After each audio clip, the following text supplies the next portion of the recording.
Youth corner news channel में आपका स्वागत है। गांधी जयंती के अवसर पर उप जिलाधिकारी ने कवियों एवं साहित्यकारों को सम्मानित किया।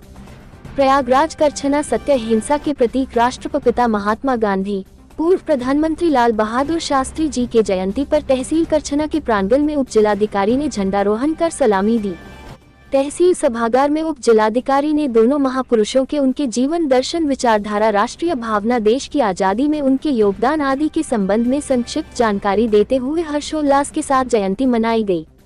इस अवसर पर महात्मा गांधी एवं लाल बहादुर शास्त्री के जीवन पर प्रकाश डाला। उप जिलाधिकारी तपन मिश्रा ने सत्याग्रह, भारत छोड़ो आंदोलन पर उपस्थित लोगों को महान विभूतियों के बारे में जानकारी दी। तहसीलदार रवि प्रकाश सिंह ने कहा कि गांधी जी सत्य अहिंसा पर चलते हुए अंग्रेजों को छक्के छुड़ा दिया और देश से भागने पर मजबूर हो गए। नायब नैनी संध्या गोस्वामी, नायब पनासा संतोष यादव ने महान विभूतियों के बारे में जानकारी दी। बार एसोसिएशन के मंत्री हंसराज सिंह, वरिष्ठ अधिवक्ता सोमनाथ द्विवेदी ने अपने विचार रखे। वरिष्ठ साहित्यकार कवि राजेंद्र शुक्ल ने संचालन किया। कवि बाबू फतेह बहादुर सिंह, वेदनंद सांवरिया, कवि रत्नाकर सिंह, शायर तबरेज, लोक गायिका मोहिनी श्रीवास्तव, तहसील के कर्मचारी रामधार ने कजरी गीत प्रस्तुत किया। उप जिलाधिकारी को कवि राजेंद्र शुक्ल ने भगवदगीतामृतम एवं फतेह बहादुर सिंह ने शौर्याचम लिखित पुस्तक भेंट किया और उप जिलाधिकारी तहसीलदार ने कवियों एवं साहित्यकारों को अंगवस्त्र देकर सम्मानित किया। इस मौके पर लेखपाल, अमीन, अधिवक्तागण एवं कर्मचारी गण मौजूद रहे हैं।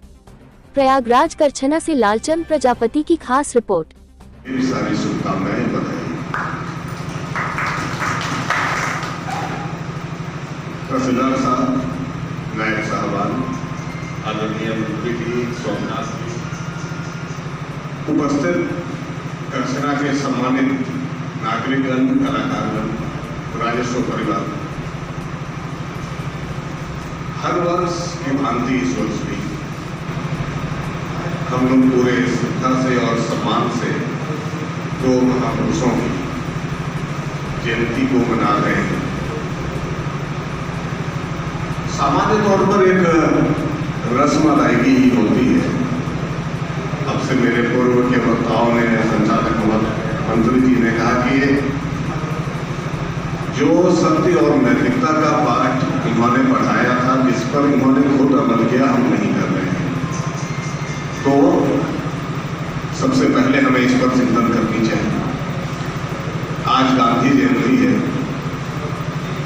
तो स्वाभाविक है कि गांधी जी के योगदान को, उनके विचारों को आज याद करना चाहिए। और कम से कम वर्ष में, मैं पूरे ईमानदारी से कहूँ तो वर्ष में एक दिन तो ऐसा है कि हम उन्हें याद करते हैं। तो मैं आज संक्षेप में उनके राजनीतिक सफर को और उनकी विचारधारा को आपसे शेयर करूंगा, क्योंकि फिर ये मौका शायद वर्ष भर बाद ही आए। तो देखिए, दरअसल भारत में जो हमारी स्वाधीनता की जो लड़ाई थी, वो गांधी जी के भारत आगमन के बाद एक नए युग में प्रविष्ट कर गई। जब तहसीलदार साहब ने बड़े ही अच्छे ढंग से और विस्तार से बताया था उनकी रणनीति को। जब गांधी जी यहाँ आए तो उन्होंने एक बात स्पष्ट रूप से महसूस किया कि जो सबसे पहली जरूरत है वो है संपूर्ण भारत के भूभाग को एक राष्ट्र के रूप में संगठित